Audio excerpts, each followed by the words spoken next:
I thought it was just a fucking JLS typo. But it's like a neuro disease or something, isn't it?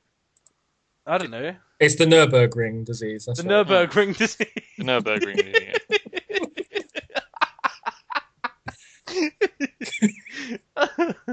Sorry, it's your path. JLS Ice Bucket Challenge. Do it. That's Nurburgring. Oh, fucking hell, man. But no, any excuse to watch chavs get naked and put water on themselves, eh? What a lovely sight.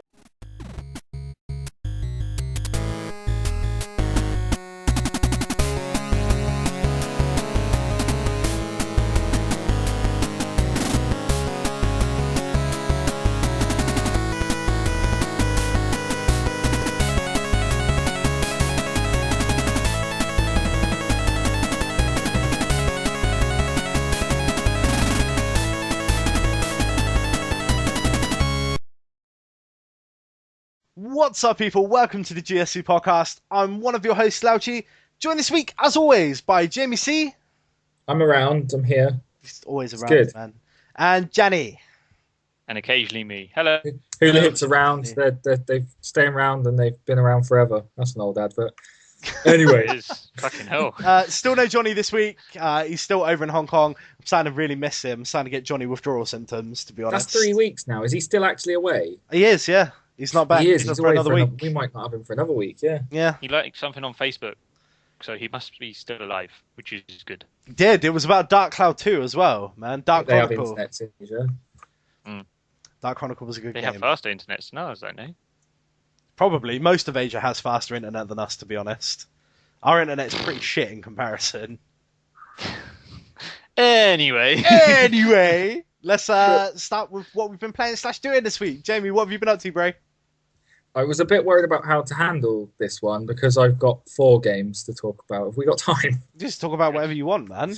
Right, let me drop in Minecraft first then, because that's it. I'd have to put it in the news that way. It's now officially out on PlayStation 4 and Xbox One as well. Nice. Earlier in the week, they from Xbox's side, they were like, "Yeah, it's out on Friday," And then with regards to PlayStation, they said, "Oh, it's coming soon, sooner than you might think." And then the plan was for it to launch later that day, and it kind of messed up and got launched on the Thursday morning. But hey ho, I knew I was going to buy it, so I jumped straight in, and we've had a bit of time on that as well. So I don't need to talk about Minecraft. We know what's going on with it. That's enough about Minecraft, really. It's not really. I would have played Minecraft already if I'd have known it was out. Like, it only came out yesterday from this report. me hearing from you just before we started recording was when I heard it was out. So I'm going to buy it after we finish. Yes, damn straight, because I remember you taught me how to do stuff. Yeah. Let's do it. Right, and then also Infamous First Light. I think that was just coming out as we were recording last week. It was. More of what you love if you love Infamous, but with a bit more Fetch. Obviously, that's who you're playing as this time. So if you know from Second Son, Fetch is like the backup character, Yeah. or the love interest as well, isn't she? She's and she's got the neon powers. So this one just focuses purely on neon. But when you do the challenge rooms, when you do all the own Infamous Second Son, you get to play as Delson as well, so it brings him back. Okay, cool. But yeah, do you remember I don't know the actor's name then, the one who played Reggie though, his brother in Infamous? Oh, yeah, it's going to bug me because I knew his name and now it's gone. But that's the that he's married to the voice actor who did Fetch, right? That guy. And now he's back playing another character. Not to give any spoilers for his character from Infamous Second Son, but no, this is completely separate. It's set like 2 years earlier, but he plays a completely different character, and I knew straight away. I was like, oh, look at that, keeping costs down. Look, Keeping costs rehiring. down. Is it just the voice that you recognised, or have they full on mocapped him and like mapped his face again? It's mocap as well. It's the whole map, everything. Yeah. they've just given Reggie like a bit of a mullet, slick, greasy comb back look, and given him a bit more of a Texan accent. But yeah, he's the same. It's just Reggie. You can just see him. It's wrong. That's funny, man. What the? Keeping costs down, yeah. Oh god. But yeah, no, I didn't realise they were married, actually. That makes a bit more sense now because they've been touring this game together and doing a lot of the talk shows about it together. So that's nice when it works out like that, eh? But yeah, it's good. It's not very long. I think I got the actual story done in a couple of hours, and then you can go off and do all those challenge rooms if you so please. And there's more of the spray paint. There's more of just doing little bits around the city, but puts a lot more focus on just racing events because obviously her speed. Yeah. That's pretty much it. Is the story, is the story yeah. worth coming back for? At first, like my excitement's there because it's such an important game to me, like what the series. Yeah. So my excitement was there when it launched, and I was building up towards this, and I started playing it, and I kind of went, "Hang on a minute, who is this again? Like, why do I care about this character's background? Like, do I want to know?" And then as it like evolved over the first hour, like it's quite sad, it's quite detailed, quite deep, and then by the time you finish the campaign, you're just like, "Shit, that was intense. It was quite scary." I see. Bless her. You feel for her as you go further on. I see you put up the ending, man, on the channel, and I haven't watched it yet, man, because I'm thinking I might want to play through it. So, well, I mean, my thought behind putting the ending up literally just was that if there are people who like the game but just maybe don't want to go in for a couple of hours on a DLC for like however much it was, I think £12, like £12 for maybe 2 or 3 hours worth of gameplay. To some people, they'll think no, but the ending's there. Then if you want to have a little look, saves you all the trouble. Right, cool. Mr. Assassin's Creed on YouTube. Yeah, that's how we roll, man. Watch the ending of Assassin's Creed on YouTube. You've had the whole experience, minus the bullshit. The games. Yep. I got bored waiting for my Xbox One with Sunset Overdrive bundle, so I bought the black one. So I've been playing Forza and Dead Rising 3 all week. Awesome. How is it, man? I'm having a bit of withdrawals from Dead Rising. I'll be honest. I'm absolutely loving it. Is it that good? It's the Dead Rising I wanted, because I've been a fan of the series, but I've been a fan of the game minus the time limit and the time constraints. So now they're still there, but they're not so bad. Like, you can put it into nightmare mode, so everything's fucking hellish, and the time limits are really bad again. But for me, just being able to do the campaign at a bit of my own pace and just enjoy it a bit more, there's not so much pressure on. Really? I feel like going for it. I really like the time constraints limit on the first 2 Dead Rising games because it makes it unique. Like, everything's on a timer, and it gives you replay value as well, because like you'll play through the story one way, and then like, oh, but whilst I was doing this like mission, the timer ran out for another mission, which could have taken me to a different ending. So it kind of like encourages repeat playthroughs. So I don't know whether like removing the timers would remove the replayability or not, or maybe the fact that it's given you like a sandbox mode just to go and have fun in maybe replaces that. I don't know. But then if you want those time constraints, you can still put nightmare mode on. Okay. So it's fine. Yeah. So for the gamers like yourself, you can still keep it traditional. But for me, let's say for example, there's a campaign mission going on, but then also a psycho one comes up. If I was in nightmare mode, I wouldn't have gone for the psycho. Yeah. Because I had a bit more time. I thought, do you know what? I can go for that psycho. And I wouldn't have seen him. I wouldn't have done that. And I don't think I'll have time to go back and play this game again, especially with Destiny next week. And other stuff towering on top of that, and Minecraft. But yeah, so I'm enjoying it, and I really want to get back on it. So all right, well, no, the most important thing here is you bought yourself an Xbox One, man. None of the rest of us own Xbox Ones. We've been like tonguing Sona's ass for the last like year or so. So how is the Xbox One, man? I will tell you, the first comment I got when I said I was buying the Xbox One from a friend, from someone who actually listens to the show as well, just said to me, "Oh, good, so it just won't be some fucking PlayStation bumboy like biased shit anymore." I don't think we're biased, man. I just don't have an Xbox One. I was Xbox 360 last gen, man. Yeah, I mean, we have been quite particular with this gen, and I can't. Maybe I shouldn't have bought it yet, but fuck it, I've been desperate to get on it now, especially like that I'm getting more excited for Sunset Overdrive. And we know, I mean, you haven't picked up Dead Rising for PC yet, have you? But I haven't. You can do that now. You've got that option, whereas I don't believe my laptops are going to be able to run something like that. So, yeah, on Xbox One, I'm happy with it. I picked up the Kinect bundle as well. I thought, screw it. I know it's not really essential. But it's there, and it works out for me. I'm assuming this Kinect works the way the original Kinect should have worked, yeah? Yeah, it's a lot better. I mean, I've not done any sort of like motion sensory game stuff yet. I'm not like putting my arms waving around in front of the TV, but it's there if I want it. And when you're playing Dead Rising, you can use it to like shower zombies. Is the Xbox One in the room with you right now? Yeah, I don't think I've got it in quick turn on mode though. Oh, okay. I was gonna say, man. Talking Paul about it, you Walker could randomly hasn't. turn it on.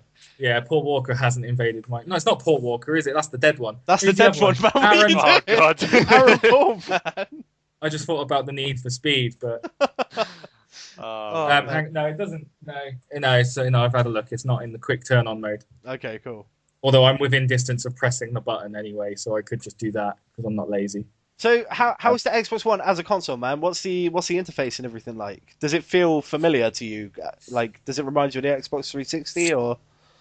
I've grown to like the simplicity of the PlayStation's bar, Yeah, although because I have so many downloaded games on that, you'd have to scroll all the way across to the right. This is still a bit confusing. There is a way to pin it the way you want it, but I'm not quite there. I've not had the chance to really go into detail on that. It took me a while to sort out where things were. yeah.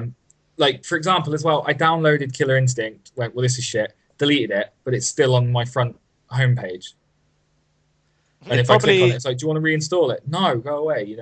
Okay, yeah, that makes sense then, man. That's kind of like on the Vita where like you buy a game or whatever, and then that stays in like your history or whatever, so you can re-download it whenever you want. Except it's like right there on the front. Does it have an interface similar to like Windows 8? Because I imagine it would. I've never seen an Xbox One in person. Well, you'll have to come around and all that. But no, it's that's where they're going with all of their stuff now, isn't it? Laptops, mobile phones, Xbox. Like Zune has now just become Xbox Music, hasn't it? Yeah. They're kind of branding everything into one big ball of shite. But yeah, it is all tiles and things like that, and you can pin them how you want. But I've got to work that out yet. I want to pin it. I want to sort it out. All right, cool, man. Yeah, definitely. But yeah, and for Janny as well, just say Forza is just more of what you'd expect, to be honest. Don't tell me that. Every time I walk through a popular game shop in town, I always catch myself just staring. Damn it! Could you not have lied? Is it just Forza Horizon, right? No. I've got Forza 5. Forza, Is does it it have free the to- amazing customization still? Yeah. That's all there. Oh, What's it? that game, man. That's the selling point for that game when you That can is. do. I don't even like racing games, but I owned Forza 3 and 4 just to customize cars, man. Yeah, there's a game in there just for that. But no, I'm enjoying it. Got to turn the vibration on the control down a bit though, man. That is It's a heavy kick. duty, heavy duty vibration on that control. The down point instantly was that it comes with AA batteries still. Obviously, we'll get over that. Yeah, ordered that's. charge Yeah, I mean, kit. yeah, exactly. You just get plain charge kit and then no worries. Yeah, It So lasts there for we a few go. weeks, and then just you have to plug it in. constantly have it plugged in because you burnt it out like an Xbox 360 one. Yeah, but that's good, man. Somebody else talk. Cool. Jenny, what have you been up to, bro? Right. I've been trying to think, and Transistor. Now, I was a bit. Well, it was a bit of a shit All the follow up. review, really. It was kind of on the fence. I didn't really want to criticize it and stuff, but as it continues, is the more power ups you get, the more varieties you have. So it's definitely opening up. I am warming to it a little bit more, but I still feel a bit overwhelmed whenever I go into a room and there's like a shitload of enemies around. And it's hard not to feel overwhelmed. But no, I am warming to it a little bit more from the gameplay side of things. It's still a beautiful game. Right, what else have I played? Velocity 2X. Velocity 2X, yeah. Velocity 2X. So this is the free game that's come out this week on PlayStation Plus for the month. Has anyone else played it? I haven't, but No, this literally just came out, right? This is free, but it was just released on PS4 really recently. Like, It's the same day. They've been doing that a Yeah. lot with their games, haven't they? Yeah. So basically, it's your typical sort of spaceship, flying and shooting, scrolling game with what seems like they've tacked on a bit of. The best description is Metroid. You feel a bit like Samus in some bits. There's a bit where you get to warp on the craft, right? So that's literally you hold square, and you move the left trigger around, and then wherever you let go, not left trigger, left directional stick. yeah. And so whenever you let go, it will shift you there, so you can go through walls and stuff. Why they didn't use the trackpad, I'll never know, right? they could have easily made it so you just swipe left and then swipe right. I mean, there's a lot going on the screen, as you can imagine, in a lot of these games. So it's a bit of a pain in the arse to have to use first two fingers first of all, where they could have easily just used a trackpad. They don't use a trackpad at all, and I mean that's a little bit disappointing. You're thinking, it's there, just Jenny, use it. If it, I love that you're arguing for the implementation of motion controls here, because most of the time people are arguing the other way, man. Like, people are like, oh, why the fuck did they put the trackpad when you could just hold down a trigger and move the analog stick? I love that you're thinking that other way, man. You're like progressive. Right. I like it. There was a problem. Right, this is the key difference. In a game like FIFA, it doesn't work. Right, it just simply. The fuck was that? random I seem to be a crazy taxi. That wasn't even me. Achievement unlocked. Gianni said something productive. But yeah, in FIFA 14, it didn't work. They tacked it on, and I kind of understand, but fine. You don't have to use it. It's not game breaking, whatever. But take Uncharted on the Vita. It used the touch screen and the back screen brilliantly, and Velocity could have used it again. I'm not saying heavily overuse it. I'm just saying that was one bit that could have easily enhanced the gameplay, because going between the walls and stuff is quite key to some parts of the levels. Yeah, and it just gets a bit cumbersome when all it could have done is just been a flick of the finger or the thumb. Giggity. So, giggity. I was like, is he going to let that one go, or is he going to say it? I was hoping one of you would jump in on. No, because we're not you. Oh, okay. you guys just aren't inappropriate. So that's Velocity. I think, Ben, you'd probably like it. It's a bit like. No, it's not like Resident. Just play it, and you'll see what I mean. With that, it's free, man. Shooting. I've got no reason to not check it out. Well, I do have a slight reason to not check it out, but we'll go into that in a minute. Well, the platforming bits are a little bit weird at times as well, because you can't run and shoot at the same time, but the levels you're up against the clock, so it's a bit counterintuitive, really. It seems a bit unnecessary. Let's put it that way. I can't play it. But still, the art style is quite cool. I like that. It's not quite Transistor level, but it's still pretty cool. Yeah, so that's that. So the other game we got free this month on through the PlayStation Plus is Sports Friends MMX1V. Wow, that even sounds shit, man. What is it? It looks shit. It sounds shit. I'd love to tell you it plays shit, but you need to have two players. And it uses motion control, I believe. Does that mean 2014? Does what mean? What? Yeah, right. 2014. I'm confused. The MM. Yeah, he said something about MM something. I was like, hang on, is that 2014? Yeah. It's Roman numerals. But yeah. Oh my God. Anyway, I can't play it. And there's one bit that really pissed me off. Is at the beginning. Bearing in mind it's a computer game as well, and it says something on the lines of, "No one ever said on their deathbed, I wish I spent more time in front of my computer." Like, it's some real pretentious quote. I don't know if it's trying to be funny, but I didn't see the funny side. I just thought it was a bit sad, because gamers seem to get beyond the arse end of a lot of people don't understand the industry, and to boot up a computer game and read that, I didn't really appreciate it too much. Did you flick left or right? Huh? You flick left. Didn't like it. Flick left. I reported that shit. I reported that shit as spam. The jokes, good times. So that's all I've played this week. I also have somehow managed to watch. Well, I can't remember when I watched the first Cloudy with a Chance of Meatballs, but I watched the second one as well, and they're fantastic. It's something that sounds like, and I've always said this, it sounds like it should be shit. Cloudy with a Chance of Meatballs is possibly one of the worst titles you can think of, even though it's quite fitting for the film. But it's actually really good. In terms of adaptation, it's amazing, because the original source material is fucking shocking.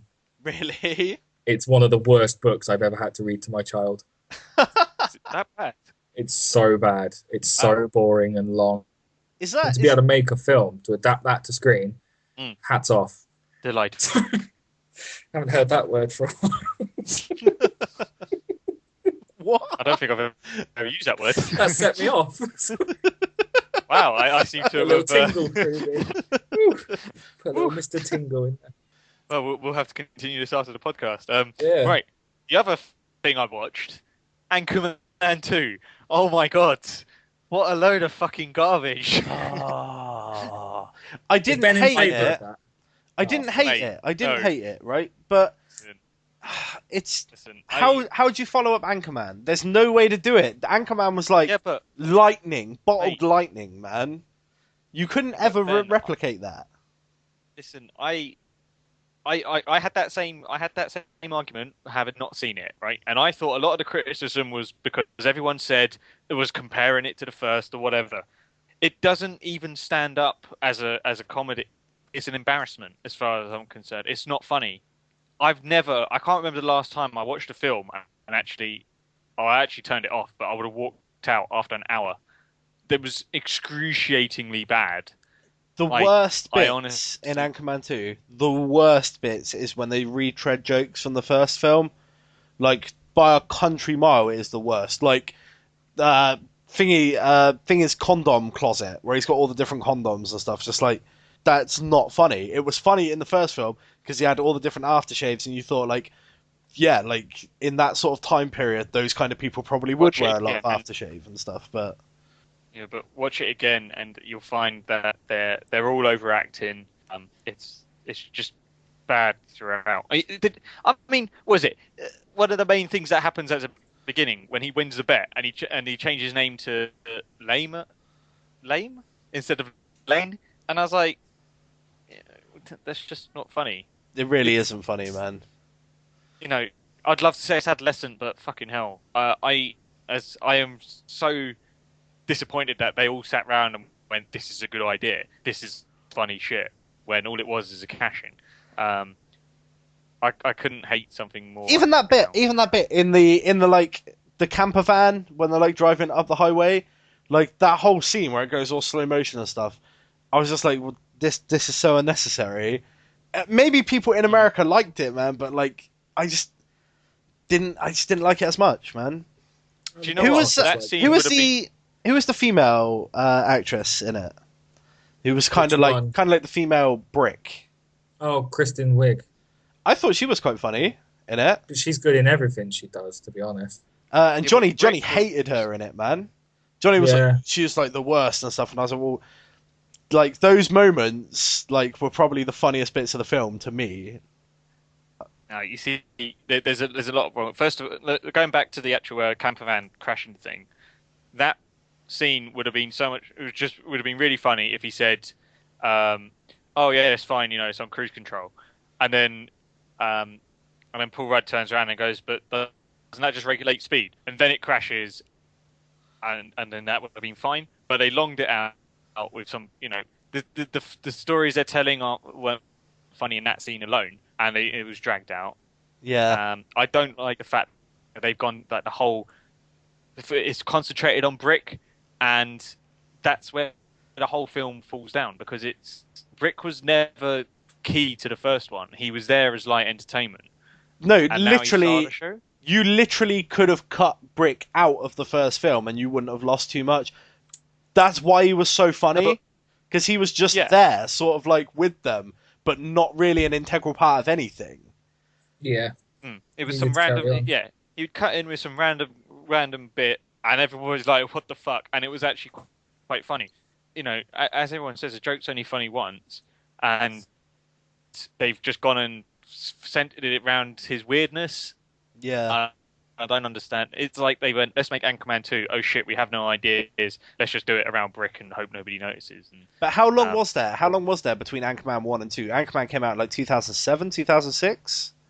It would have been 2006, I think. Something like that. Then. But we had The Office in between there, right?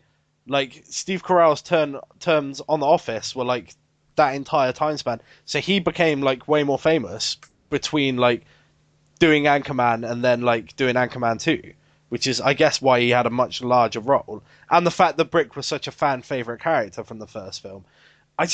I don't think they understood what they were doing when they were making that film, man. Yeah, and I think the era was wrong. They probably should have done it a little bit more modern, more of a recent times rather than when was it, 80s? Yeah. Yeah, 80s. Yeah, I think they should have pulled it a bit further forward, and it would have made more sense to have the Asian because they would have been even more aged, and it would have been like mobile phones and shit and the internet, which So I think I missed a trip, but I absolutely hated it. I said I lasted an hour, and I deleted it straight off as soon as this was from Sky Go. I watched it on fucking. I got rid of it. I could not stand it. But then I watched Cloudy Chance of Meatballs, and I fucking loved it. So good. Doing it right. I've probably overrun here, but that's pretty much all I've got to say this week. I'm going to play Child of Light soon. I promise. Awesome. I'm glad you guys had so much to talk about, right? Because last week I was like, oh, I haven't got much to talk about because I'm getting a Wii U. I still don't have much to talk about. I've got a Wii U. I bought it. I got Mario Kart 8 with it, which if people remember, we spoke about that a while back when we played at Jamers, and I sucked absolute ball bag at it. I'm slightly better now. It turns out I prefer using the bikes rather than the karts, and I can be kind of competitive when I use a bike. Game's fun. Played a bit of online with Jay. Really smooth. No issues with it at all. I played so much fucking Monster Hunter. It's not even funny though. So much Monster Hunter. Pretty much my entire week has been go to work, come home, play Monster Hunter. I had 2 days off in the week. Yeah, I just play Monster Hunter non-stop. Non-stop. I was up till 4 a.m. playing Monster Hunter, man. I haven't done that since I was fucking... I don't know, I want to say 19, 20, just been up all night playing a video game. It's crazy, man. Love it. Love it. Can't say much about the Wii U or anything, though, because I haven't really done anything with it, other than play Monster Hunter. It could be good. I don't know. I would say... Why are you on this podcast? Honestly... I would say that a baked potato is good if I could play Monster Hunter on it. Yeah. Okay, well, let me put a few questions to you then. How have you found connection speeds and things like that connecting? Because you've been playing with our friend Nathan, haven't you, on Monster Hunter? No different than any of the other consoles, man. It's comparable. I haven't noticed any it's certainly not worse than the PlayStation 3, PlayStation 4 connection-wise, I don't think. You mean you've actually been able to log in online? Yeah.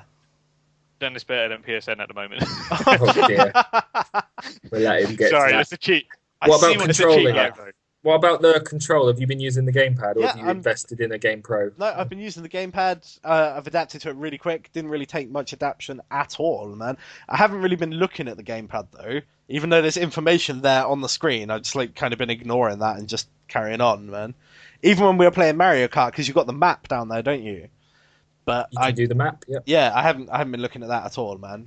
So I haven't really been using it for what it was designed to do. I'm sure I will eventually, with different games and stuff. But as of right now, I've literally just been using it to play Monster Hunter, and it's amazing, really good. So you've probably put more hours into that than I've had gaming all month. To be honest, haven't you? Maybe. I'm glad you've done it, though. I got my Wii U literally a week ago, and my Monster Hunter date is probably at 36 hours or something already. So take from that what you will, man. And there's a Bayonetta Nintendo Direct tonight as well. So amazing times. Definitely. Bayonetta 2 is a guaranteed buy now. Now that I own the Wii U, I can't not buy it. So it's going to be good. Anyway, that's pretty much all I've done this week, man. I told you it's not that interesting. So let's move on to our main topics for this week. The first thing I wanted to talk about, and we kind of have to address it because the entire internet's been talking about it, is the uproar that happened recently with the whole social justice warrior thing going on online. Call it an uproar. Dude, it's been large. Everyone's been talking about it. We kind of have to address it, even if we don't really want to talk about it. It's a molehill that has been turned into some fucking mountain, and both basically it's right. I'm gonna go out on a limb here and just come out with a sweeping statement, and feel free to shoot me down. Go for it. It's this whole idea of gutter journalism that brings attention to these things, which all it does is adds to the fire, right? Because it's what they do is it's this whole sort of thing. I've always got this backup about question marks in headlines and like a headline which has a real sweeping statement. But this is this kind of worse is when journalists comment on commenters of the internet, right? Yep. Why? People are fucking idiots, right? I mean, hell, we got three of us here talking shit about stuff we don't really know too much about. Yep. but my point is, you know, well, actually, I'll let you explain a little bit further. But it's just if someone has all it is that the worst thing that's going to happen to them is their comment gets deleted, then people say what the fuck they want. Hell, when I was 13, I used to go into like Yahoo Pool chat rooms and just trash talk to a load of people because I was an idiot, right? Yeah, I mean, it was kids on Habbo Hotel. It was never as bad but it was never as bad as some of the stuff that's being said now. But that doesn't mean anything's particularly changed. It's just that people are even more stupid now than what I was when I was a kid, right? But the best way of dealing with it, and what do they always say? The best way of dealing with trolls is to ignore them, right? Not if you match them, then you're going to get problems. All you're doing is throwing petrol on the fire.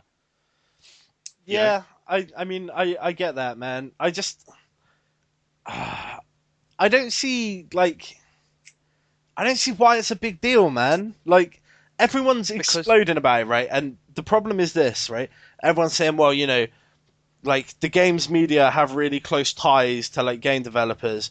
So what if they're just like reviewing their friends' games and giving them favorable scores and stuff? There's every fucking chance that is happening, right? The fact that like people even thought that none of that even goes on, right, is the bit that blows my mind.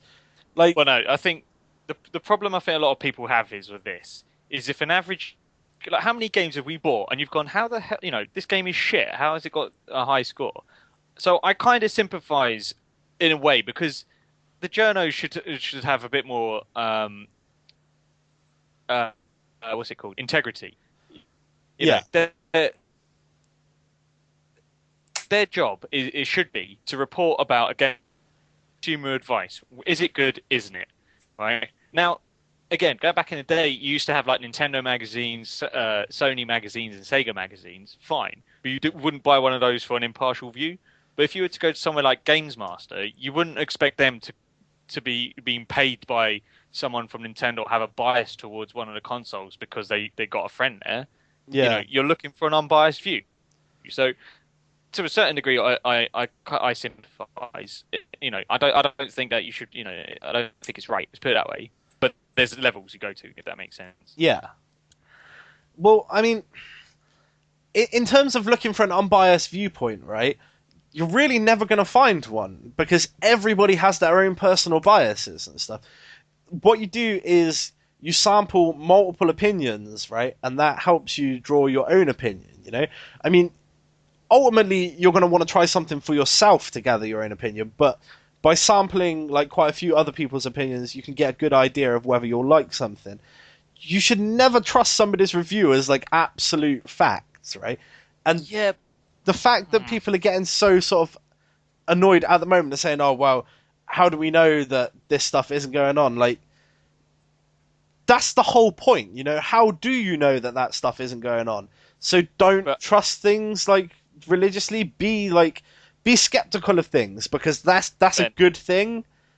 I've just remembered something, and it was sort of the time when just before I stopped reading Kotaku because I got so fucked off with them, and it was one I don't know the name and I cannot remember the title or anything like that, but there was one of their articles was about they were criticizing people for even having the audacity to accuse journos for having biased somebody or even suggesting that they were being paid to write favorable reviews. And I have a feeling it's something like that which, in the light of everything that's happened, has come back. So what they've done is they've said You're all a bunch of idiots. Stop accusing us. This isn't happening. Yeah, and that's the worst thing, because they do that. They generalize. So they've denied it, and it transpires that it is happening. They put up these walls, right? These big websites and big outlets. Like, when they get something like this, or like some flack like this, they just rail up their walls and they say, like, they start putting out articles that like really generalize their readership and stuff, and it blows my mind that like stuff like that can happen. Like, you can't just say like, oh well, this is how gamers are. Like, everyone's sexist, racist, and stuff. Like, that's really bad to generalize people in your own readership that way. What website was it a few years back that got in trouble because they refused to put the Kane and Lynch wrap around their site? They were weren't they going to be sponsored, or was there something going on? There was something, wasn't there? It wasn't a website. It was GameSpot that had the Kane and Lynch wrap around and stuff and advertising. And then Jeff Gerstmann gave it a really bad review. Like, he gave the game a shit review, and then very soon afterwards did not work for GameSpot anymore. Now, I don't know whether he was fired directly for that or whether he left of his own accord. All I know is that like there was a lot of stuff going on there, like, where people are saying, well, it's obvious that like they fired him for giving it a bad review, even though they were getting a lot of sponsorship money from the company or whatever. But that was ages ago. That was like 2006, 2007? Was that 2010? No, later than that. It would have been It was about the second one, wasn't it? What? Was it? Kane and Lynch, it was Kane and Lynch 2. It was Dog Days, so that would have been about 2011. Yeah. That's really surprising, because I like to think that Giant Bomb is older than that, because I like Giant Bomb so much that like I like to think that I've been reading them for longer than that and listening to their podcast for longer than that. But who knows, man? I mean, Giant Bomb happened pretty much directly after that. Like, Jeff went on to do that, so. But bringing it back on then, I don't like the fact that gamers, or actually a lot of, there's been a lot of articles saying about the term gamer is dead, and I think that's bollocks, because you've got how many consoles have been sold? The PlayStation 4 alone has sold 10 million consoles worldwide, right? You cannot tell me that gamers is dead. If anything, it's probably more rife than ever. Yeah, right? But it's not. That's not the way they mean it. The way they mean it is that like, people don't want to be associated with other people that associate themselves as a gamer. So like, the people that are on Xbox Live telling people to kill themselves and stuff, the people that go on Twitter like and reply to people saying, oh, you fucking go kill yourself because this is all bullshit. They don't want to be associated with them, and they're saying that like that is the gamer stereotype. It's a bollock stereotype, because you only have to go onto YouTube. I mean, actually, I was reading about this only yesterday. It was PewDiePie, or whatever the fuck his name is, has permanently disabled comments on his videos because he's fed up of moderating them, right? Well, people who use the internet are arseholes, right? They're absolute arseholes. They'll say anything. A lot of them are attention seeking. Others are just poorly misled or whatever. But it's not just gamers. You get it on the movie ones are probably the worst. You get it on all sorts, on sports forums. Fucking hell, you only have to look on Reddit or 4chan to see what the hell is wrong with people, right? So the fact that what's a 4chan? Here's an idea, kids. Don't look it up. The point is, if you give somebody a keyboard, they write about anything. You only have to look at my Twitter account. I spout so much shit, especially heat of the moment shit. And I'm not saying, don't get me wrong, I am not saying that issuing death threats or sexual violence or sexism or in any shape or even you can throw in religion in there as well. Any of that sort of hatred, that's just you're just a disgusting human being, and it should be investigated further where they can. I've got to say though, in regards to the death threats, right? I think people take that way out of proportion, right? If somebody says to you on Twitter, like, "Oh, like I'm gonna fucking kill you" or whatever, they don't mean that they're actually gonna kill you. It's just them being angry. How many times have you been angry at a person, right? You've been given some information or something, you've been angry at a person, and you're like, "I'm gonna kill him," like, and then like storm off to go and speak to them or whatever. That's like your first gut reaction, right? To say out loud. And as we like transition more into people just tweeting and typing their thoughts as they get them, their initial thoughts are going to come out that way. So a lot of like things where it's like, oh, like kill yourself or I'm going to kill you or whatever, that's just their initial thing, you know, their initial thought, the first thing that comes into their head to say, which it means nothing. It's certainly not a death threat, more like just some idle bollocks that they've typed out. Regardless about that sort of point. My point is, though, the gaming industry, because of this is the irony. The gaming industry is getting bad press because of the people who report on the gaming industry, if that makes any sense. So those insiders, these people who are specialists in the field, are portraying that bad message without seeming to. If they ignored the majority of the shit, yeah, I know there's been some really bad, like, personal stuff. Fine, report that, but also make some references to the fact that footballers have had bomb threats go to their feet, or you've got all this scandal with NFL about some of the leaders being racists and sexist and all the rest of it. I mean, it happened in the Premier League as well.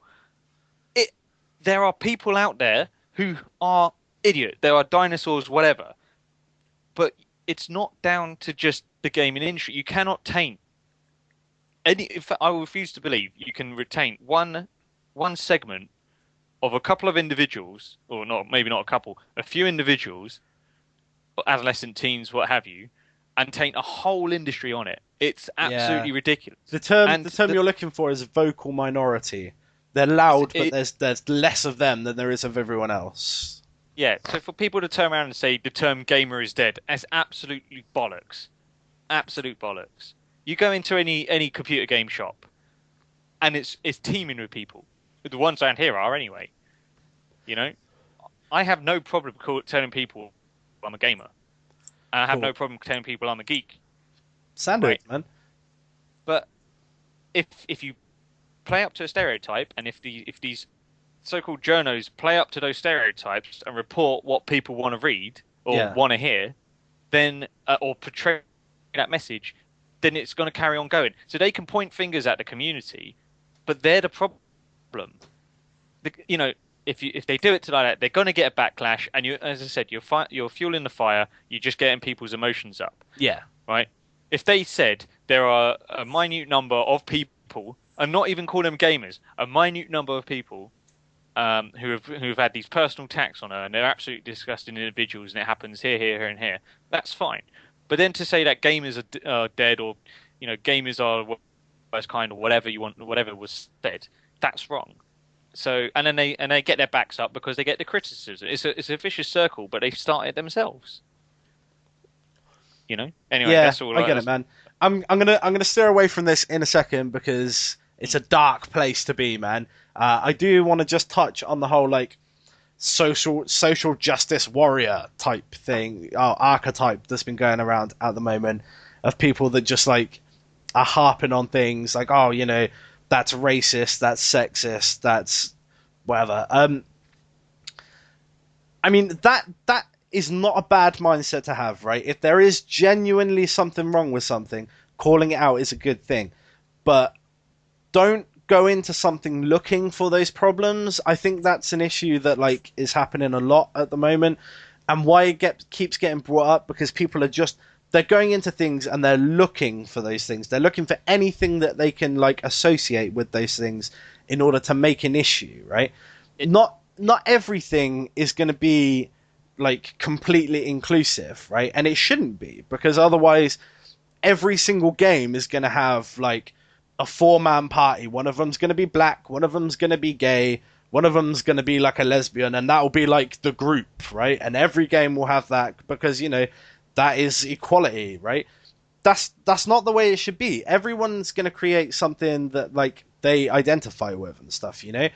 Content creators have a right to create what they want, you know? Like, if I was making a game, there's a good chance that the protagonist would be male because I can identify with a male character, you know? I could probably create a more believable male character than I could a female character, right? And that's not me being sexist or anything. That's just, like, the way it would work out, right? I think, like, with Assassin's Creed Unity, it came out saying, like, oh, so you've got 4 assassins, but none of them are female, right?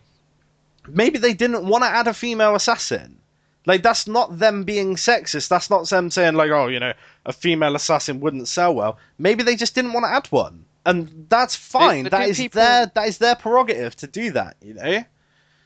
You know, this kind of reminds me of that South Park episode where everything just the totally non-offensive, non-denominational Christmas, right? Yeah. And everything just becomes great. I don't want to pick up a game where I have a fat black guy, I have a hard bitch woman, and a gay man, and whatever. I don't want to have a game where it's got all the stereotypes or all those tick boxes in there. Right? I mean, what would you do with Super Mario, for fuck's sake? I'm gonna caveat that and say that if the game was good, I would play that game, right? Like, that has to be said. It's got to be the right context. I don't want it just. It's got to serve a purpose. It can't just be, oh, okay, because we've had X amount of main protagonists as males, this one has to be female. You know, I don't want it to, and conversely, I don't want it the other way around either. I want them to say, we've gone with this character because of this reasons. Yeah. You know, and there's a point for it. Here's the other thing on that then. Like, you're talking about designing the characters. Obviously, Ben's made a good point that somebody who creates these characters, they're not necessarily the people who design the whole game, but they might be in charge of character design, and then they run with this idea. So Assassin's Creed Unity didn't put a female in because it didn't have to, right? It didn't feel it had to do that to sell more copies or to appease or whatever, and that's fine. That's the thing. I like these games where you can create your own character and you can do that what you want. But when I'm playing Assassin's Creed, I'm being told a story, and that just so happens to be these characters of the story. The point you're making with that, then, is it not a problem in that when you play something like Street Fighter in Asia, the characters look different to what they do here? Or Dead Rising 1 was a good example, because to be able to make it more popular in Japan, they made Frank have an Asian face. Now, is that not bending to appease, or I mean, what do you think about that? I mean, that again, that's down to the company, right? If they feel that the main character being sort of like more Asian would make it appeal to the market there, then that's their choice to do that, you know? Like, maybe that's true. Maybe they did get more sales because they made that choice. Like, not everyone over here in the West will buy a game if it has a really Asian-looking protagonist, and it's because they feel that they can't identify with that character, man. That, I don't think, is like, it's not really the same thing, if that makes sense. Okay, that's why I wanted to see what you thought. Because you mentioned Assassin's Creed Unity and saying that, like, you know, you're being told a story, and if there is a story reason for it being 4 guys, like, maybe when they were sitting down to plan it, they were like, right, we've got a team of 4. Maybe we want to go with, like, the theme of, like, actual, like, brotherhood between these guys, you know? Maybe we want that theme to be prevalent. Like, if that's the case, then, like, adding a female character would probably, like, mess it up a bit. Let me drop. Do you remember that live action Turtle series that tied in with Power Rangers, and they added a female turtle because why not? Do you remember that? Right. The Next Mutation. It was shit because they just tacked in a female turtle to be like, well, we can, like, get the girl audience in as well, and then, like, suddenly they contrived that they weren't actually brothers and stuff in that series. They were like, yeah, they're not brothers.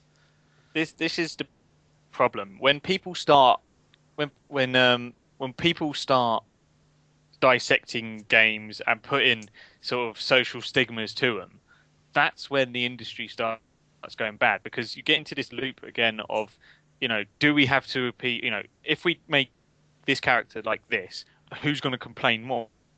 And it shouldn't be like that. It's, you know, so, I mean, we've got Super Meat Boy. Does that mean we're going to have, I don't know, Super Veggie Girl?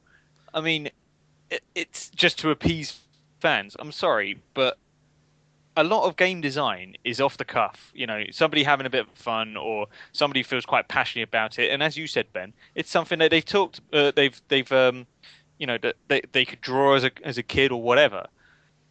And so I don't see why. All right, let's put it this way: an artist shouldn't have to justify their work. So why does a game development company have?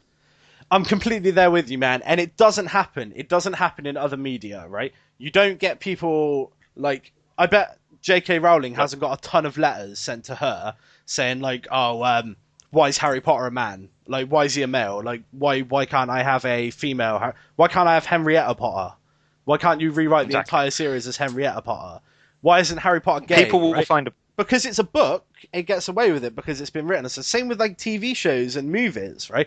The same criticism isn't leveled at them, which is why I don't see why it's like aimed purely at like video games in the games industry. And do you know what? I think it's a problem with like and I'm going to generalize gamers here, even though I shouldn't be.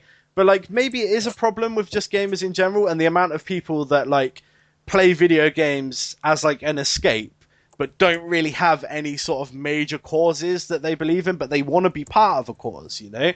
So they invent causes of their own, you know? Like, the whole social justice in video games thing, it's like an invented cause, man. It doesn't need to exist. I wouldn't want to go down that route, but the only thing I'll say, there was a news story not long ago about how Samus has become more... Nintendo got criticised because they sexualised her a bit more and blah, blah. And yet... very quickly, I think it. Maybe it wasn't Kotaku. I can't remember. I'm not going to say. I have a feeling it was, but I'm not going to commit to that. Anyway, someone wrote a story about it, complaining about it, and then one of the first comments was about, well, Falcon's package has gotten bigger, and you haven't said a word about that. So why is it okay for you to go on about women getting more sexualized, but when it happens to a man, you don't say anything? So I'm glad. I mean, that was pretty much the first comment, and it's that sort of thing that gives me hope that the gamers understand the reasons. You know, what's the problem if the whole point of like Samus is a great example because everyone was like, oh, you know, she's been sexualized, blah blah blah. It's because she's a woman, and Nintendo are doing what everyone else has done, but they are quick to forget that that was one of the bonus things that you got to see when you finished a game within 2 hours. So. It's always been there, and it was a reward back then. And the best part about that is, right? The best part about that is you didn't even know Samus was a woman until you got to the end, so it didn't affect her character in any way. But you know what? I'm actually sick to death about this. I play computer games to escape, right? So if something's a little bit unbelievable, who cares? If a woman's made a little bit sexy, so what? As long as her reasoning for being in the game isn't because she's got boobs, then fine. That's why I don't play Dead or Alive games for the sake of argument, right? And no one says anything about all the men who in there are fucking ripped to shreds. So fine, bring it on. I don't care about that. As long as they're not, as long as there's no stereotypes of, oh, you're a woman, you're weak, or you know, you're a man, you're an arsehole, or Nathan Drake. Do you see what I'm trying to say here? Yeah, I think it's a computer game. It's not real life, right? So there's going to be some sort of suspended belief. But as long as it doesn't play on a stereotype, you know, a dumb blonde for the sake of argument, then I've got no problem with that. You know, I think we've rambled enough on this topic, to be honest, man. It's probably gone on far too long already. So let's leave that dark, depressing talk back there. I might even put a time code to skip it. Right? Do it. There was a lot of no need to do anything then. Sorry, because Janny had that covered. Yeah, man. So you know what it is? Do you know what it is? It's the internet that pisses me off, and social media in general just pisses me off. I think I do want to step in because I kind of stayed back on that one because I think what we didn't do at the start of that was cover off the source material for the topic, and that was about this game, wasn't it? That's caused some uproar, and it was called, what was it called? Depression Quest. Yeah. I was kind of intentionally not going into it because I didn't want to directly address the issue. No, but I think it's important. We have to be honest with why the topic's there, but we don't want to talk about the source material in a way that we would be opinionated on the source material, right? That makes sense. I think what's common knowledge to people who listen to the podcast and people who know me, and it's a reason I've been able to just maybe maintain a bit of a quiet pace on that one, is that I haven't read a games review since possibly Bayonetta 1. I think it was Bayonetta 1. And the reason being is Edge gave it a 10 out of 10. And I said to myself, how the fuck does this, like all the respect I had for Edge at that point, and I think they are probably still the best publication for gaming that's been out ever. Yeah. But it kind of stopped me reading reviews because when I actually played it, I had my own opinion on it. Sure. And now I don't read reviews because all I want somebody to tell me in gaming journalism, all I want them to tell me is, if you're a fan of this, you'll probably like this. And that's how they need to look at things. Yeah. When I saw Sunset Overdrive, I said, fuck off. That's just going to be shoddy. It's going to be rubbish. And then the developers are on, interviews and they're showing gameplay and they're saying, well, if you like Crackdown and you blend that with Tony Hawk, that gives you some idea of what we're aiming for. And the more they go into detail about it, the more I enjoyed the idea of the game. So now I'm quite excited for it. If it turns out to be shit, well, then it's my fault. I've invested that money. But I haven't read a game review because of those reasons, because it will tell me one thing and it could either hype my expectation or just completely, it might ruin things for me. If they tell me what things are like, then I'm more likely to buy them. When somebody talks to you about something, if you've tried it, like if you tried this, like food, say, for example, oh no, well, what is it? They might compare it to something else. That's probably not a good example. No, that's a fucking amazing example. I did it earlier, didn't I? Have you tried this? No, well, it tastes a bit like this. You don't say, have you tried this? It's fucking amazing. It's fucking 8 out of 10. Like, that means nothing. So, exactly. So, like, I remember somebody telling me years ago, have you tried alligator? And I would have said, well, no. And they say it tastes like chicken. Well, okay, now I've got some idea of what it's actually going to be like. Not 4.5 stars, says the Sun. Do you know what it is? I've just realised something. The amount of times when I'm explaining the game, and I'm like, just give it a go. Because how do you really... And this was what... Sorry, I don't mean to step on your feet here, but why do we not have more demos? Like, as far as I'm concerned, every game that gets released should have a demo. And then you could decide for yourself. And if a developer thinks their game's that good, they'd be more inclined to give you a demo. Yeah. Have faith in it. I mean, there's something similar a couple of weeks ago then when you said to me, Child of Light or not Valiant Hearts, Child of Light or Transistor. And I would have said, well, if you like this sort of thing, or if you like this sort of thing. Yeah. And when it came to actually saying which one was better, I didn't say this one's better. I said, I personally maybe prefer this one. I wouldn't say to you, this is the good one, and that one's maybe not quite as good. I would have said, if you like this sort of game, go for that. And that's what they don't get in their heads. Mm-hmm. Make that comparison. This is what they should do. If you want to have a game review, make that comparison. This game tastes like chicken. Yeah. If you like this, then we can recommend that. Right? It's a bit like a restaurant. They go, oh, well, if you like that and you like this or whatever. And then give us like an idea of what the graphics look like. Okay, like is it crisp? Does it? Are there any screen tears? Whatever. What the environment makes you like feels like. That those sort of a very general overview of the game. Something you can sort of say. It looks good. A bit like Enslaved and LA Noire, because they came out around the same sort of time, right? And people could make that direct comparison. Which one had the better facial expressions and all the rest of it? And it was great. Because if you played either of them, then you got a good idea of what the other one was like. If you played either of them, then you would know that Enslaved had the better facial expressions. Just say it. Well, exactly. You're lying, Morgan. Is that, a really shoddy LA Noire reference. God. Anyway, make those comparisons because that's the only way you get a true flavour. Yeah, or better yet, developers have more faith in your fucking game. And if you don't have I think that probably says it all. If a game doesn't have a demo, what does it say about the game, or at least an alpha or beta phase? What does it say about the actual game that developers can't even release a snippet of it for you to test out? Definitely, man. I agree. Cool. Is there anything else you guys wanted to add on this topic before we move on? Because I desperately want to move on. Hey. No. All right. Cool. A new 3DS got announced, guys. Guess what it's called? It's called New 3DS. It's kind of like a redesign. I mean, I guess the 3DS was due a redesign after their XL, but it's not just a redesign. It's kind of like when the DS went to the DSi. It's almost like a point 0.5 step. So it has more processing power and stuff like that.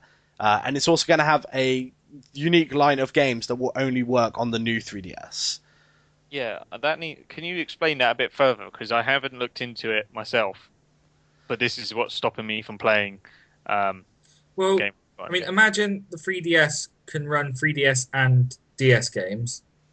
Now the new one will run new 3DS games and 3DS games.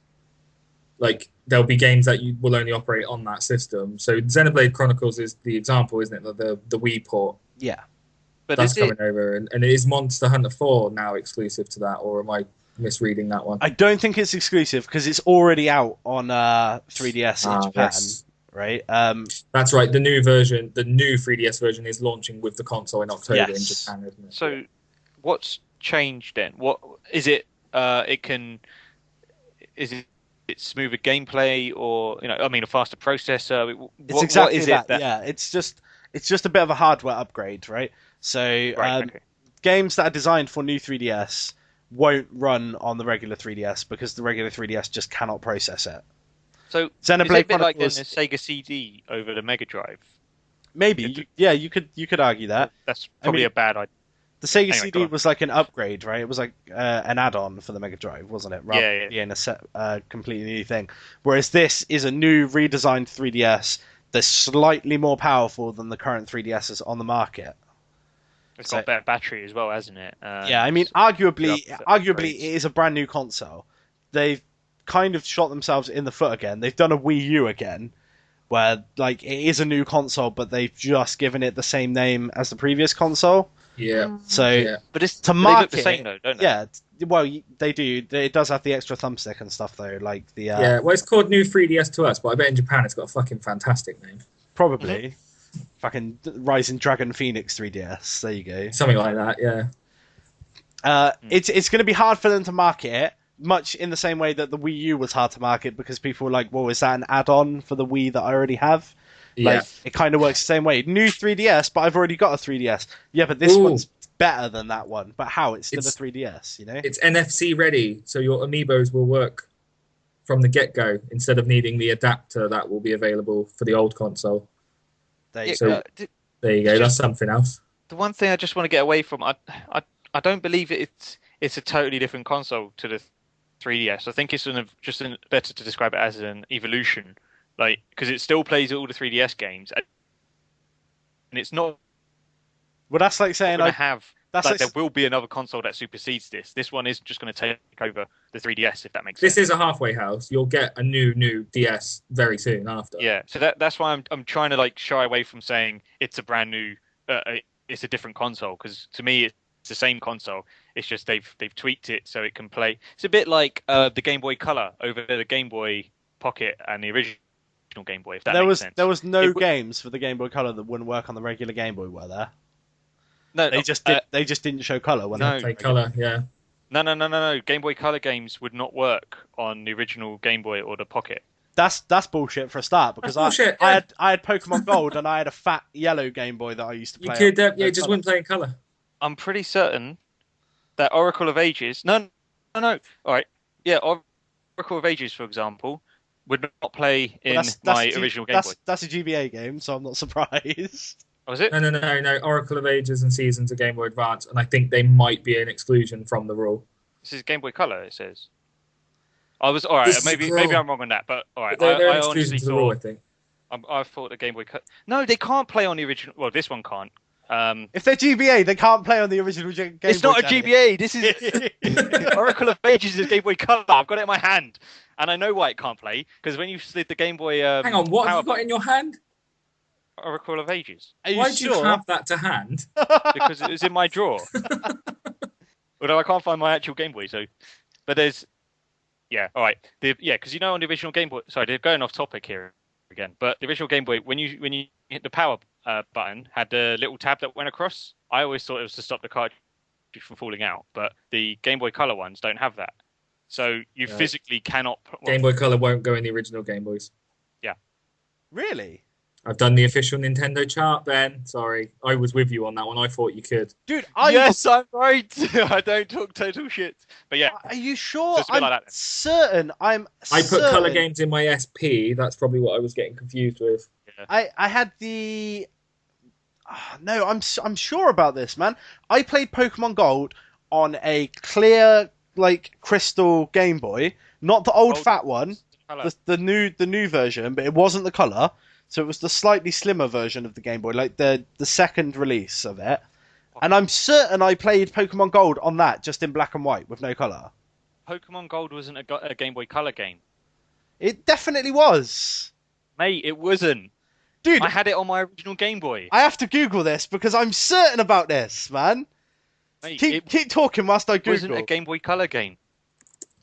No, it's a Game Boy Color game. Pokemon Gold and Silver were Game Boy Color. Anyway, that's one for Janny, one for Ben.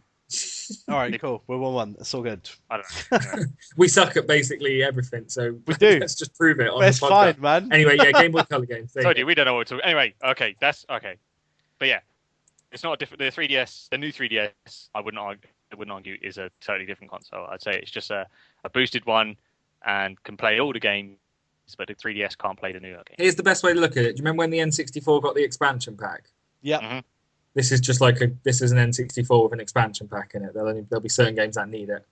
There you go. That's the best way. Amazing analogy. Jamie is saving the day. You can save it further, man, because we've been going for so long. We're just going to flash news everything else. Let's do it. Let's flash it. Right, there were queues in Japan. There weren't queues in Japan. There were lines made up in Japan, ready for the Xbox launch, and nobody was in those lines. So I was trying to look at official figures, but it's only launched yesterday, so there won't be big numbers yet. There won't be any numbers yet because I think the press that were covering the events were outnumbering the people actually in the queues. It seems to be doing the rounds on the internet, just pictures of empty shops and some that don't even bother opening early for it or anything like that. But then we expected that, didn't we? No surprise. Mm-hmm. No surprise. World of Warcraft. Somebody found some coding for Robin Williams, right? We didn't really touch on this when he passed away, did we? We didn't pick up on it. I guess it must have come just after we'd recorded one podcast. Think so, yeah. By the time the next week rolls around. You know, I mean, something that goes a little bit off gaming, obviously I can get quite opinionated when it comes to celebrity deaths, because when you look at the likes of Philip Seymour Hoffman, although he was trying to maybe recover from his problem, they still found him with a needle in his arm. So let's stop talking about how much of a genius he was and remember that he actually had a needle hanging out of his arm at the time. Robin Williams was in the state of recovery and all that, blah, blah, blah. And I know for a fact, Janny, one of your favourite movies would be Aladdin. Yep. Right? So yeah, we do have a lot of time for him.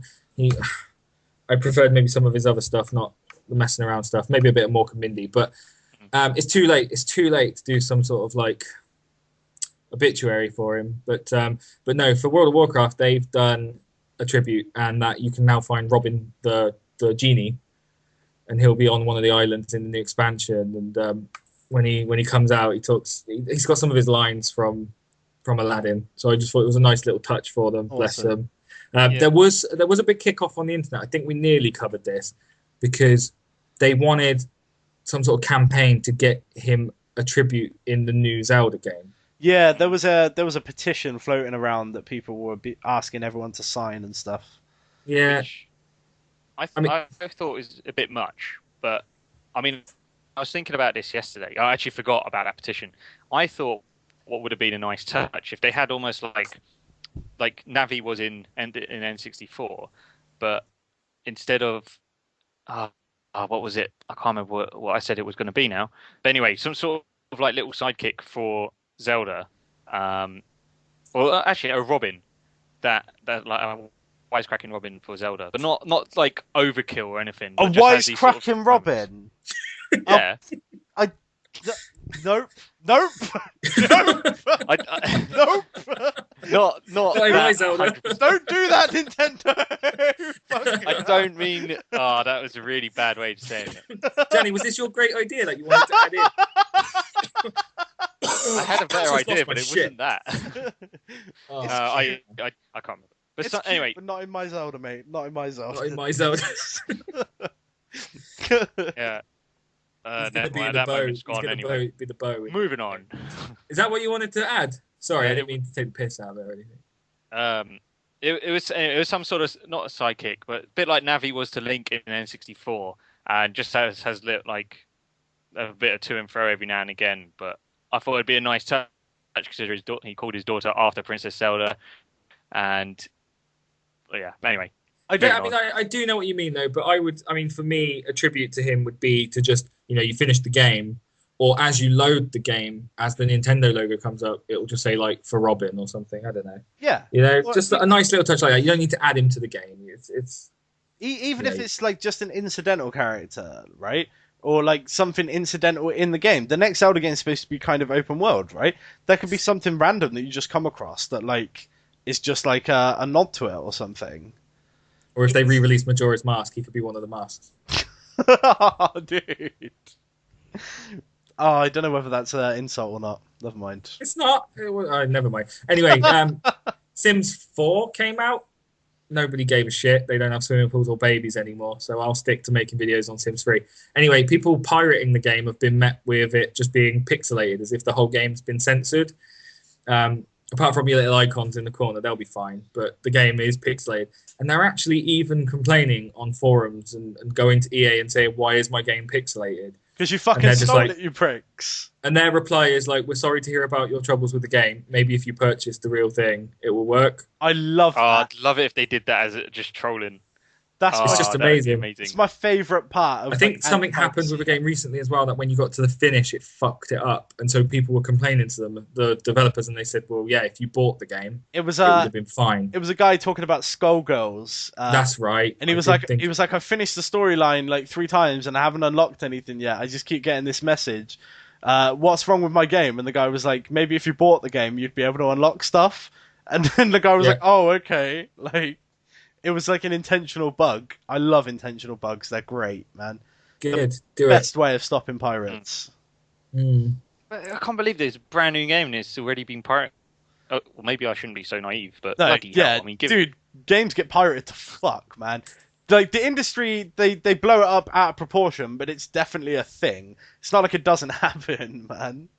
Yeah, I'm just surprised at how quickly they are. Anyway. The thing that the industry does that's wrong with piracy is that they assume piracy equals lost sales, which it really doesn't. If somebody pirates your game, there's a good chance they were never going to fucking buy it. Yeah. So, or in my case, well, as I've always said, if it wasn't for piracy on the Commodore 64, I wouldn't be a gamer because I wouldn't have had access to the games. But yeah. Anyway, as a positive. They make enough to. Well, I'm not supporting it. I'm just saying they do make enough as it is. So I think they're steadily moving away from it. We spoke about this a few weeks back, though, so fuck it. Yep. Something else we just spoke about a minute ago, but I'm happy. The Amiibo launch lineup then has been, or it's just set as the date for November for now. They're going to be $10.99 each. So like me, if you want to own all 12, well, okay. Maybe I wrote that a bit preemptive. I don't want to own Wii Fit Trainer, but all 12 would be £132. Stick that in your pipe. I don't know. The list, if you want to know all 12, just to confirm it then, would be Mario, the Wii Fit Trainer, Fox, Kirby, Donkey Kong, Marth, Link, Samus, the Villager, Princess Peach, Yoshi, and Pikachu. So from that list, I will be getting Mario, Fox, Kirby, Link, Samus, maybe Villager, maybe Peach, I don't know, Yoshi, Pikachu. I'll be getting, for sure, I'll be getting Fox, Link, and Marth, man. Yeah. All right. Well, I wasn't too sure on Marth. I'm not too fussed, but maybe a Kid Icarus one would have been nice. I'd have thought. A little bit of Pit, man. Could do a little bit of Pit. Yeah. There are. I'm excited about this. I do this with every game. When Spyro Skylanders was just coming out, I was like, fuck that. And then I got really into it. And then Disney Infinity, I was like, no, we're not going to do that one. And then I got into it. And now I'm not even going to buy Disney Infinity 2, but I will buy the characters. Yeah. Because we bought the first game and we don't play it. I just buy the characters and leave them in their boxes because that's what I do. So I'll just buy the Guardians playset and I'll buy Captain America and Venom and Roger Rabbit. I'm not going to miss out on a Roger Rabbit little figure. Definitely, man. You can get, there's so much. But anyway, yeah, Amiibo will be the same. I'll buy them and we're going to get a special shelf to put them all on. That's how much we want the Amiibo ones. A special shelf, guys. A special shelf. Not just a normal shelf, a fucking special one. It's going to be I'll tell you amazing. something else. I can tell you something else they can leave on the shelf. What? And that's the next Little Big Planet game. Lol. Little Big See what I Planet. did there? Endless Runner. No, thank you. It is an endless runner. Yeah, we'll leave it at that. I kind of went off onto that because it was like, that's a nice little seamless link. But now I want to go back because I want to know, Janny, would you ever buy these Amiibo things? Probably not. I think they're a good idea. But I think, first of all, I don't have the space. And second of all, I don't know. If I had kids, it'd probably be different. I think it'd be a lot of fun. And I could see them. I'd see that. Yeah, no. In short answers, no. I think all 5 of your kids would love these. But no, it is a nice concept, and it gives it that physical aspect. Whereas we're in a position now in this day and age where you could have your data saved in the cloud and go to your friend's house and download it again. It doesn't have to be physical like this, but people want something to hold, and for myself, it's something to have nicely on display. I mean, I where else am I going to get access to Link, Samus, and Fox in such nice little packaging and put them up? It's a nice idea for that side for me. Whether or not you could download your cloud memory or whatever, I don't know. But no, I'm excited about that. So, yeah. I know it's not really up your street, Janny. I just wanted to see if there was anything there where you're like, well, actually, yeah, fuck it, a Link one, definitely. I think I said this before, is it essentially, for a lot of the games, it's basically like DLC, isn't it? So you buy it, and then you can get it, and it comes out in game, essentially. Yeah. Well, it translates like that. Yeah. This is something I was picking up on with Mario Kart. I think you'll get like a Bowser Jr. in a cart, and then it would unlock it in the game. Like I think that would be the way forward with these things. This is just initial launch, but so I've got a lot of time for that because you've got a physical thing, and they look quite cool. I've seen the Disney and the Skylanders ones. They do look pretty cool, and it gives it the possibilities are endless. Like you can have those. I've seen interactive board games as well, so they could probably do something. Is that the tagline from Disney Infinity? Don't know. Sorry. Maybe. But no, I think it's quite cool, and it's something a little bit special, and it's that sense of occasion. I remember if I was going to get something from the store as a kid, my parents would buy me something, and it's something physical to hold. So I'm glad the kids have got that sort of connection still, and you get a nice little statue in the meantime. It's like Uncle Ben said, with great possibilities comes great endless. That makes sense. That's the quote. Speaking of endless, sure that's right. The next Little Big Planet game is an endless runner. There's another seamless thing. Moving on, last thing then, just a little reminder that Tokyo Game Show is very close, September 18th to the 22nd of September there. So yeah, it's coming soon. We have got podcasts in between now and then, but maybe we'll start talking about that next week. I am excited. Certain things are starting to come out from the pre-TGS shows and stuff as well. Especially now we know it's February 5th and stuff like that. So it's very soon. And Resident Evil Revelations 2 coming to Xbox One and PS4 and not 3DS, even though the first game started as a 3DS exclusive. Yep. That's a thing. These nice things. See more of those things on September 18th and over to TGS. And we'll do a little bit more chatter and stuff next week, because I don't know. Next week we'll just probably be bumming Destiny quite a lot, talking about that. That is definitely happen, man. And then maybe a little bit more the week after about Tokyo Game Show. Yeah, maybe. We'll see. I'll be getting Danganronpa 2 as well. I bought it, and it should be coming tomorrow, which will be fun. So I'm quite excited for that. Anyway, if there's any more risque pictures of anime schoolgirls, you know where to send them, Jenny. Just saying. Yeah, of course, mate. Of course. On that note, I hope everyone enjoyed the podcast. We enjoyed making it. You can find us on Facebook at GSC Games. You can follow us on Twitter at GSC_games. If you want to get in contact with any of us individually, our Twitter tags will be down in the description. Leave us a like and a comment if you enjoyed the podcast. If you want to critique us on all of that bollocks that we spoke about earlier, or maybe you just want to give us your opinion, feel free to leave it down in the comments. You can laugh at us for thinking the Game Boy Color game would play in a Game Boy without color. Yeah, we'll investigate it. We'll have undoubted proof next week. Next week, yes. Which is when we'll see you guys. Bye. Bye. Bye.